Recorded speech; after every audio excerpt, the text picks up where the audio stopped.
Everyone, and welcome to Fire Talk podcast. Today I'm here with Dan Yoder. Dan, how are you doing? Tell us a little bit about yourself, where you come from, what you're doing now, and then we'll start asking questions about your teaching gig in Pennsylvania. All right. Well, thank you for having me on. Uh, my background is worked for Anne Arundel County for a number of years in the fire marshal's office. Transferred over to Frederick County and spent a number of years there, and then ended up in the field in Frederick County working. My last gig was a station commander. I left 4 years ago. Be this December, be 4 years, and I worked in Washington County, Maryland, for a couple of years, and now I am absolutely enjoying retirement. So it's pretty cool. Uh, I still keep my part-time job. I've been with Harrisburg Area Community College for 33 years, teaching part-time, uh, teaching the mainly rural volunteer departments, and they're certainly integrated with some of the career departments. And for myself, I like to stay with the the National Fire Academy Safety Officer Program by presenting that. And we do one that's called Front Seat Rider, which near and dear to me, riding the right front seat. Have to educate those folks. And then the last one is the Introduction to Fire Officership. And they keep me busy throughout the year. A lot of fun, a lot of nice people. Awesome. You alluded to the fact that you were building a house down in Florida because I see the weather behind you is probably not as nice, or are you in Florida right now? No, sir. I help take care of my parents here in Pennsylvania. So right now it's about a 20-mile-an-hour wind, sprinkles, and somewhere in the neighborhood of 60 degrees. So certainly not Florida weather, and Yeah. looking forward to the Florida weather. All right. Well, so let's break down your three classes that you teach, and well, first let's come back. You are teaching, and you're teaching primarily rural fire companies, volunteers. If you were going to pass on some knowledge from uh, decades of teaching in that environment, what what makes it successful? What are the challenges? How do you overcome those challenges? And what do you think you personally have found success in doing? I would say it's for the local fire departments. The folks take on a large amount of responsibility and time commitment. Maintaining whatever standards are set. The state has one or two standards that the volunteers must go by. However, a lot of the training is required by the local fire department. So for the folks to remain active, riding the right front seat or the left seat or in one of the buckets, there's a lot of work. And the work comes in not only in-house operations, but sometimes some certifications to the folks who need to keep their status, and also they're trying to maintain a family, and that is paramount. So I think we need to have avenues for the firemen to be able to gain their knowledge and practice, because it is a diminishing skill uh, profession, and one must stay pertinent, one must stay relevant.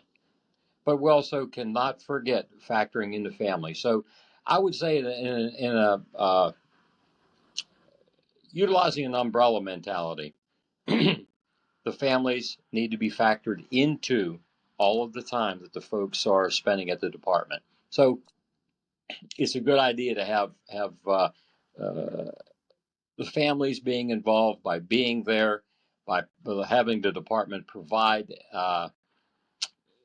inclusion for the family. It's just absolutely necessary, because mom or dad are going away for a number of hours, and the family still needs to be taken care of. So that's paramount. For my success, I look up. That's all. I will continue to make mistakes. None of us are perfect, and my success is I had some phenomenal mentors in Anne Arundel County that career and volunteer that gave me a start. Some mentors in the University of Maryland that gave me a start, and I just continue through Frederick County the same way. So it's all about discipline, dedication, and understanding folks, understanding their why, and be able to interact with them at their level, and you'll get the best. You'll get the best out of folks. There's no doubt about that, because everybody does want to be part of an organization. Okay, so one of the things that you started off with is that you teach the National Fire Academy Safety Officer Program, and so why should organizations across the nation uh, have that as one of their one of their skill sets, one of their classes? Two is that like what are the top three things that come from those that safety officer uh, class, and then just maybe anecdotal story of the success of the safety officer program, right? Like, hey, I did this, and then I taught this class, and then this was the result. The safety officer program is a handoff program. You can get it on the campus, and Pennsylvania is one of the states that has adopted it as a handoff program. So the the safety officer program is absolutely as vital as the right front seat program. Uh, where I came from, Frederick County, dedicated safety officer. I was blessed through several years of being one of the safety officers. Uh, it is imperative that any fire ground commander, emergency services director, whatever name you want to put to it, I always pose this or the following four questions to all of the students. And that is, if you are going to run a successful safety officer program, one, you don't arrive and stand there. Hopefully, 360 has been done since prior to your arrival. Meet up with command. Hey, I'm doing a 360, and I have the RIT leader with me. That way, the RIT leader gets the layout of the building. You get the layout of the building. When you're done with your 360, you go back to the command buggy. Let command know where you will be as a safety officer, and also let them know where the RIT is going to be stationed. Any changes, we could go through a myriad of changes in that particular incident. A 360 is done again. So we have multiple 360s. One of the most important things that you can do as the safety officer is make sure that wherever the crews are operating, what is below you. A basement check is absolutely paramount on every call, whether the fire's on the second floor, an attic fire, whatever. It is imperative to understand what's going on in the basement. The four things that we always ask is this: to be a successful fireground commander, or to be successful as the front seat rider and safety officer. Who are they? Where are they? What are they doing? And have conditions changed? Those four questions are absolutely paramount, no non-negotiable on any emergency scene. Because what I always joke with folks about to some degree is I say, look, are you familiar with Ruth Chris Steakhouse?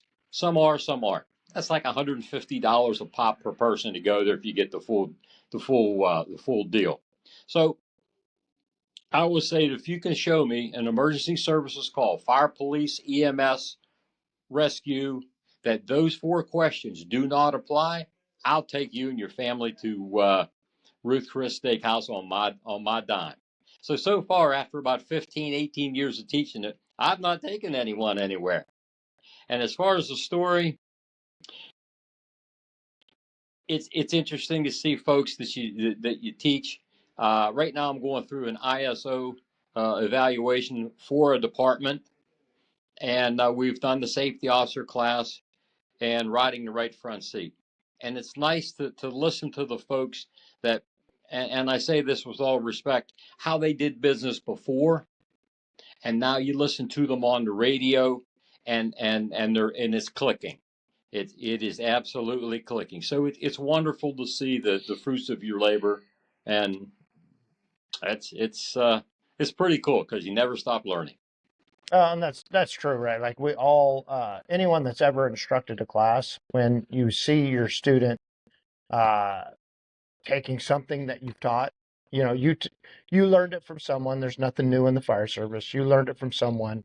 You got to the point where you thought, I should teach this to someone, and then you see it passed on. It is one of the things that uh, is better than pay. I would say better than pay in the instructor world is to see somebody doing something that you taught to them and maybe even improving on it. And then I'm a huge proponent of I love to teach something to someone and then later on uh, either for whatever reason, right? Like call you or you see it or do whatever, or you go to their department and they're teaching it. They're the instructor now. And I always thought that that was just like warming to the heart when that happens.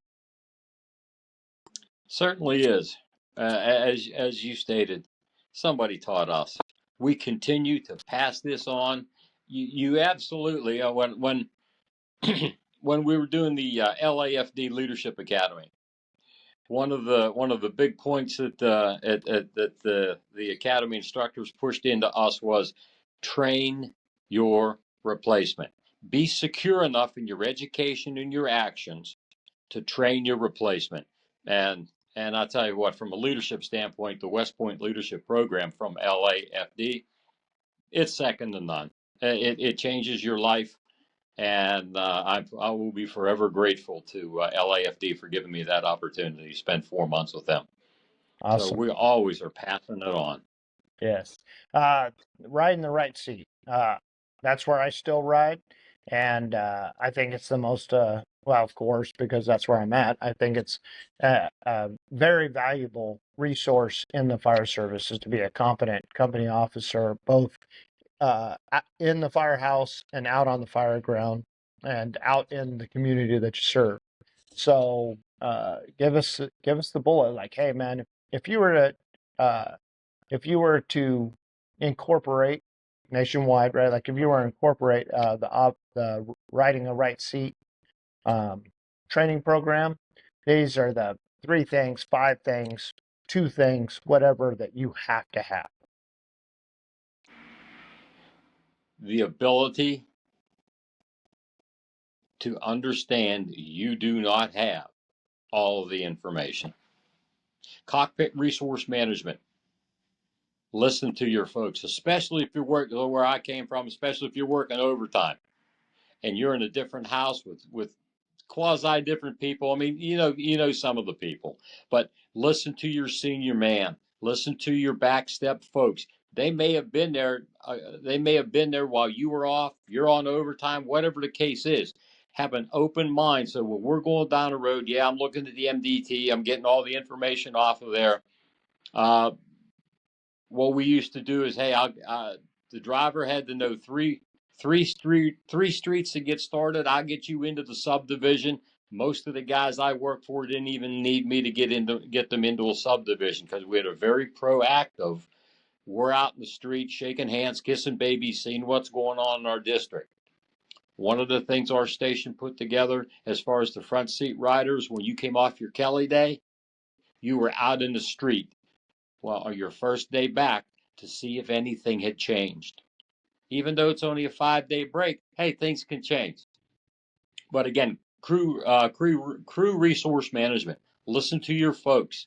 You're riding up front doing a job. They have a job to do, and so is the wagon driver. So you make one of the another thing that I like to put together in any of the classes I do is the cake mix approach. Every one of us bring an ingredient. And normally I take in either a cake mixer, some coffee cream, or whatever in a can, and I say, somebody read all these read these ingredients. Most of them they're difficult to read, but you take some of the ingredients out, you're not going to have that good cake. It's not going to be the same. And that's the same with an officer utilizing their folks. Listen to your folks. Everybody has an expertise that they can bring to the table. So ride in that right front seat, listen to your people, know your district, know your people, and never be afraid to go, "Oh Lord, I think we just made a mistake. Let's fix this right now." It's okay to make mistakes, and so many folks are not set, they're not poised to be able to digest that. It's okay. You will make mistakes and you learn from it and you go on. But there's a proper way of doing that. Nice. So So I hope that what's the answers the question, brother. yeah? So what's the structure of the right seat? Is it a 1 day class, 5 day class, 3 day class? Is it once a week for 6 weeks? How is it structured? I wish it was all of that. Basically, it's a 1 day 8 hour gig. You can it was a 12 hour. A lot of folks in today's society want to get everything done in 1 day. So what we have done is I'll say to the some of the local departments. I just completed one, and I have one scheduled for next month here.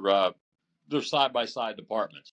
What I say to them is, look, I'm retired. You gather your people together after the class. I'll come up for 2 days, 2 evenings on my dime, and we'll just run you through actual buildings. So what we did at one department here is really cool. Mercersburg Fire Department, they have a shed out back that some people could think you could probably live in. It's about that big. So we take a smoke machine and we fill it with smoke. And what I'll do is we have an ops channel or a training channel you can get on for the county. So what we do is I take them out in the duty buggy. We ride around the different buildings and we'll look at stuff, and then we do a mock dispatch, and then we actually pull in with smoke coming out of the building, and then see that they get assignments. How are you going to work actually under pressure? Like somebody running up yelling, "My baby's in there." Something that gives some more dramatic appeal, if you will. But it works out rather well. It's there's always room for improvement, and that's with any officer or anyone in the fire service. But guys are pretty receptive to it, and so that's how we're actually making it real world, because 8 hours is great, but you're not getting a lot of field ops at that time. So it's absolutely necessary to take the lecture portions and get the folks out there and apply it practically. Yeah. It is interesting, with our social media dynamics, our short attention spans, and everything else like that. Classes that, like National Fire Academy is a perfect example, where you have a 10 day, 2 week class, and then you look at the gigs you get or the requests for teaching assignments, and it gets shrunk way down where they're less like. If you want attendance, it's got to be half a day, 3/4 of a day. If you can get a firefighter to say uh, to 5 o'clock on an 8 to 5 class, you've really done something significant, because every 5 o'clock class is supposed to get out at 3 o'clock, right? And so the so I can appreciate the scheduling when people call up. Hey, I understand that you have a 5 day firefighter rescue class. Uh, what could we do in 1 day?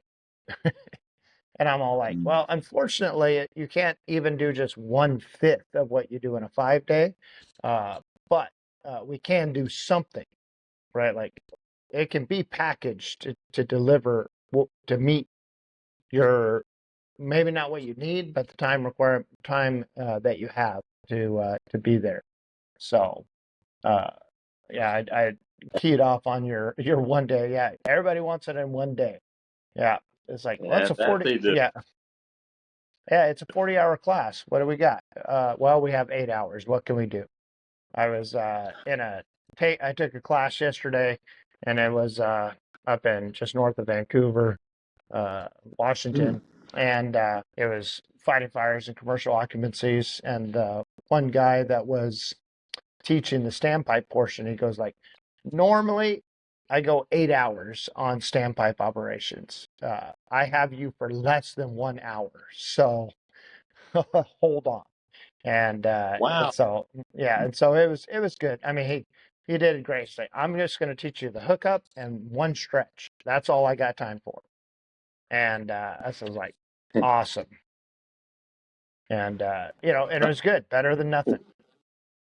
Sure, sure, and then you guys can hopefully go back and expand upon that at your station.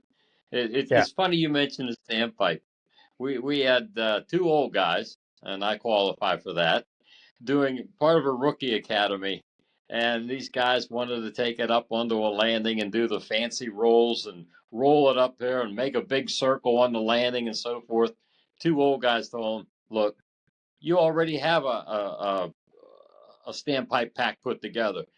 And the kids were just looking at us. And I say kids respectfully, because most of them are about my daughter's age, because she's in the early 20s. And, we're looking at this and we said, look, you have a cross lay? You have a back, yeah, you have a back line? Yeah. Put 100 feet in your shoulder, uncouple it and walk away. There's your standpipe pack. Oh, and then make sure you take some other smaller tools with you. But I'm totally in the camp of let's keep it simple. right, We do not have 100%. the manpower or staffing to as large cities do. Let's keep it simple and practice. It will work. Right. So what's the what speaking of the large city versus the smaller departments, you know, what how does that affect where you're at, how you teach? I know you mentioned we'll go out in the evening, we'll do different things. What's riding the right seat when there's a variable workforce? How does that affect how you teach and compared to your career? My career, I was blessed with people everywhere. Frederick County is tremendous. When I was with Anne Arundel County, usually had three on the rig. This is one of my volunteer days. I lived in one of their stations for a little bit while I was going to University of Maryland. We were working with Prince George's County in Laurel. We had a lot of staffing. Where I'm at now in Pennsylvania, when we're doing the right front seat, we try to prioritize AVS, attack, ventilation, and search. And we're trying to put together those three tasks can be accomplished by the first arriving engine company. Now, what I mean by that is you take those three tasks and based on what is presented to you, 360 dispatch information, Uh, what do you see when you get there as far as you have folks running up to you trying to give you information on the house or the building? It's very tough when you look back in the crew section and there's one person. So where we're finding at is and again we want to use uh, we want to use our strengths. So let's say the wagon driver is we're gonna lay out. Fireman doesn't get out and lay out. The driver does. That way the rig's not gonna move until he gets back in. Once you lay out, once the 360 is underway, the fireman's getting the firefighter's getting the line on their shoulder based on estimating the stretch. Where are we going? Just because there's a front door in the building doesn't mean you're going in the front door. Once the water supply to the fire from the engine is established, pump operators throwing ladders somewhere if necessary. They're dragging a second line. So it's very heavy on task, but it's also very heavy on knowledge. You need to have a plan before we're leaving. So AVS they can be accomplished in any manner, based on what you see when you arrive.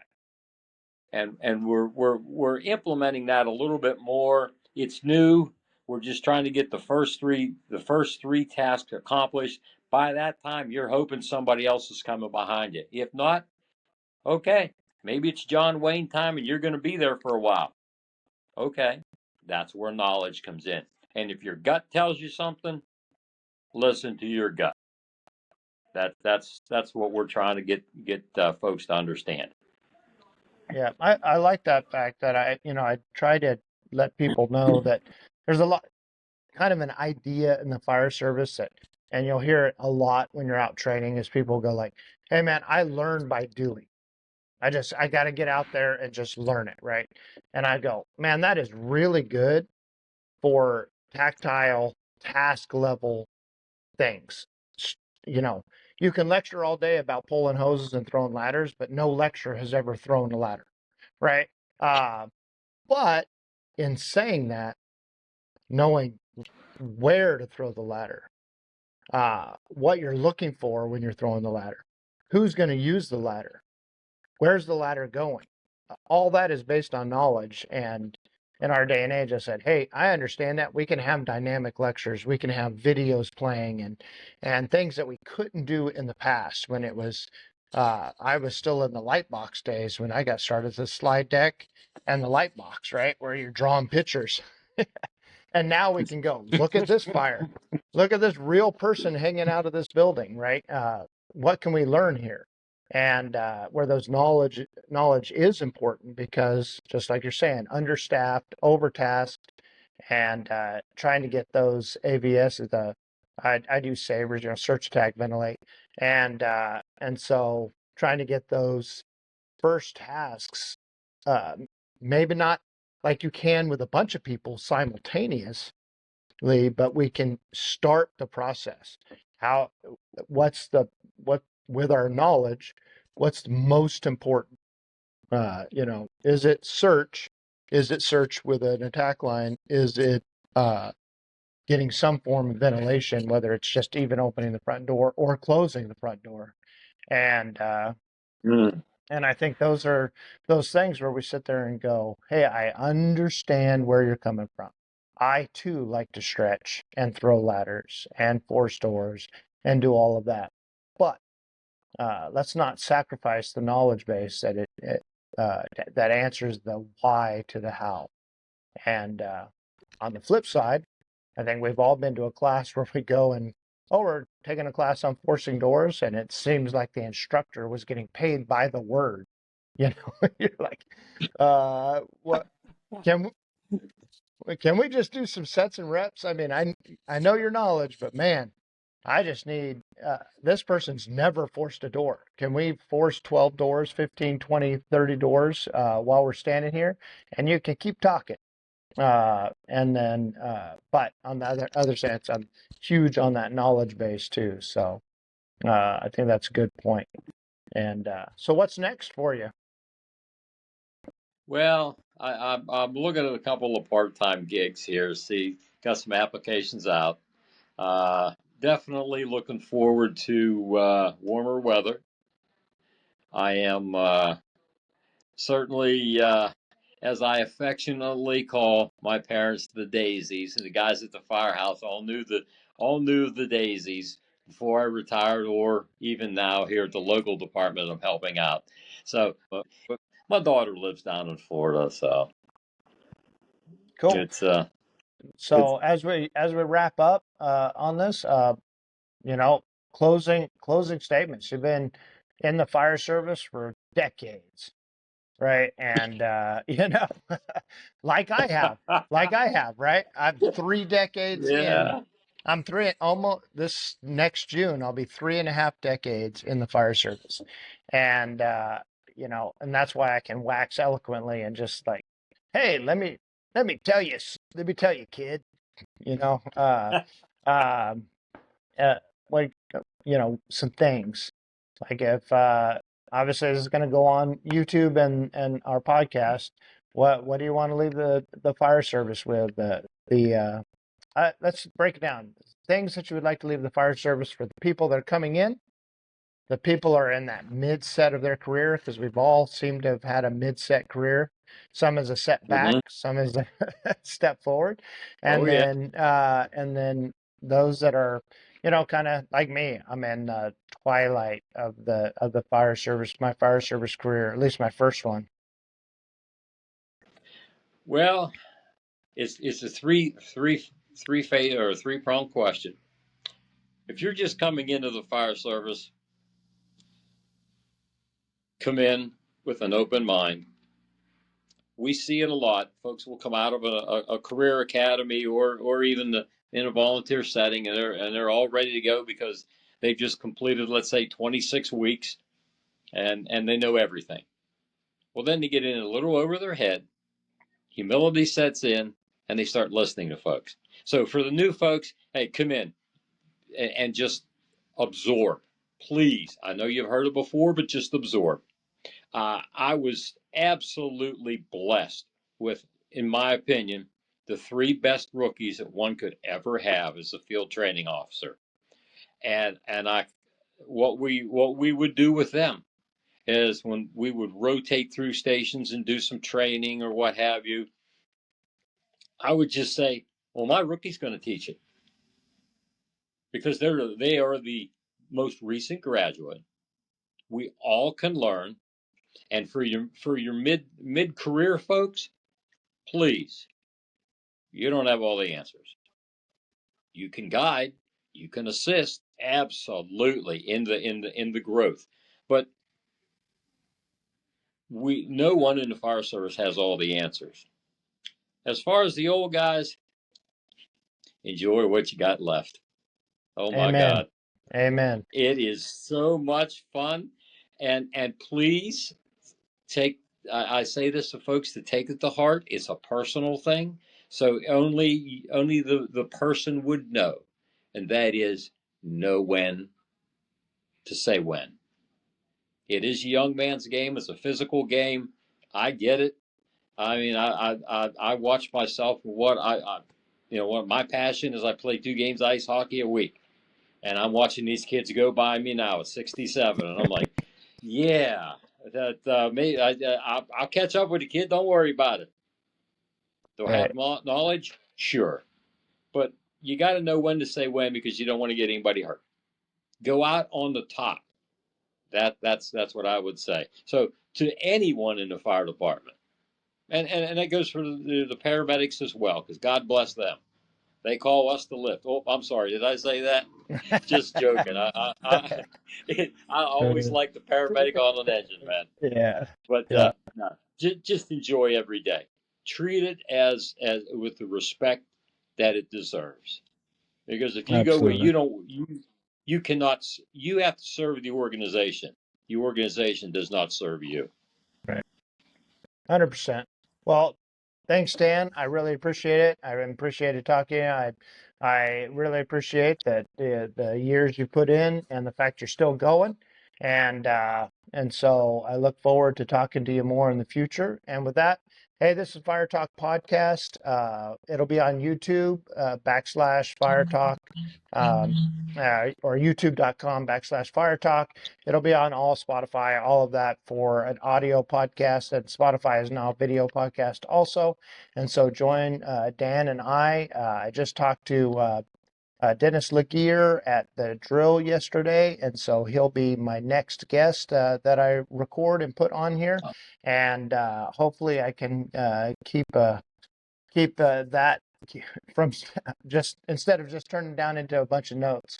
Dan, I really appreciate it. I appreciate the information that you're giving and that you're still teaching at the Fire Academy or at the local fire college. And I appreciate that about you. So, Dan, I'm just going to stop recording and thank you. All right.